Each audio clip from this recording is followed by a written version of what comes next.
All right, so the Celtics were up 11 with almost 6 minutes left. Would just like to point out Jaylen Brown wide open in the corner, Tatum being trapped. Tatum has been making that skip pass a little bit, but he didn't do it on this one. I don't know if he didn't see him. I don't know if he just didn't have the guts to make it, so Langford's got to try to make something out of nothing. Now let's look at this play. Jaylen sets a screen for Marcus. They just switched that, so now nothing's happening, and, well, there you go. One thing to notice real quick, was there a possibility of getting this to Tatum? Now, before you go there, I don't want this to be an anti-Jaylen, anti-Tatum. This is an anti-just Celtics in general type of thing. That's an open shooter. Unfortunately, it's Marcus Smart, so teams are okay with that one.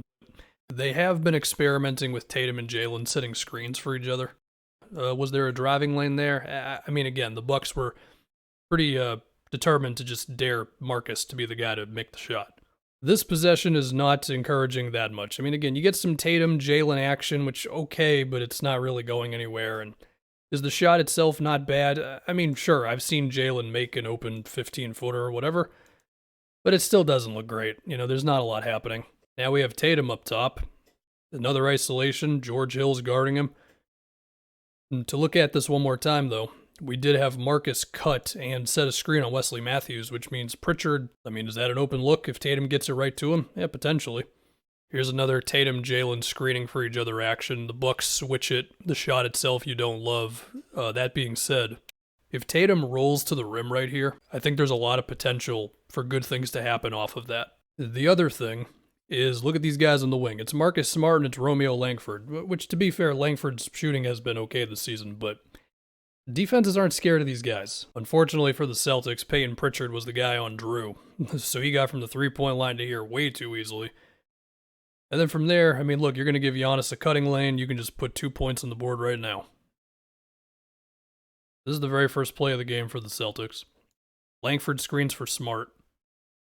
Jaylen and Smart are in a handoff action. Langford is screening for Time Lord to get him a screen for Jaylen. Langford's then going to come down to the corner. You've got Time Lord cutting to the rim. There's just a lot of stuff happening, so there is potential for more movement and all that. The defense was also pretty rough in the third quarter. Check out Drew as he goes baseline, and Tatum just sort of forgets about him. Now it's a Middleton post-up, and Jaylen just gives DiVincenzo a little too much daylight. This one's pretty rough. Off of a made basket, their defense isn't set, and Giannis was able to get free. You combine moments like that with the times where Giannis is just going to be Giannis, and yeah, it's going to be tough to win. 17 free throw attempts for Harden against the Lakers. He just missed, 5 or 6 games before this?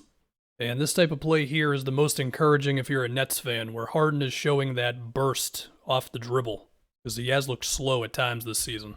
Whose fault is this? Is it THT for not getting around the screen at all? Is it Melo for doing that? I don't know. Bruce Brown had a very solid game for the Nets, and I would like to appreciate it. I love when he sets screens. Another Bruce Brown screen for you.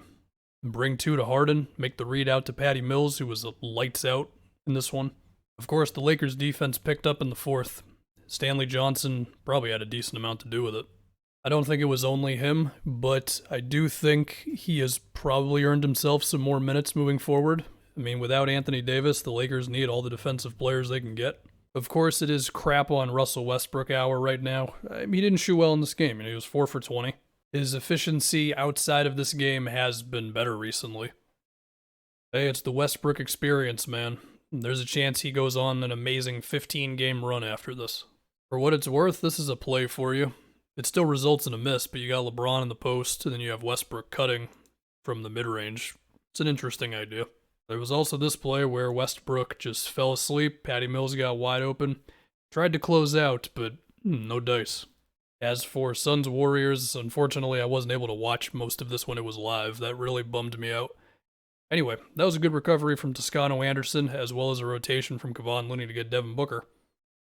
Check out the Warriors' defense on this one. So as Shamet sets the screen, you got Bjelica who steps up real high on it. Gets a little bit of an angle on him. Then you got Weatherspoon reaching in. Otto Porter's there at the rim. Kuminga as well. Just good stuff, man. This possession's really awesome as well. Draymond and Looney all over CP. Still gets it to Ayton. Gary Payton digs in. And look at this closeout to get back to Devin Booker. I mean, he was practically all over him. The other wild part of this is how Draymond went from trapping CP to guarding Ayton in 1 second. This play here sums up a lot of the Jazz offense.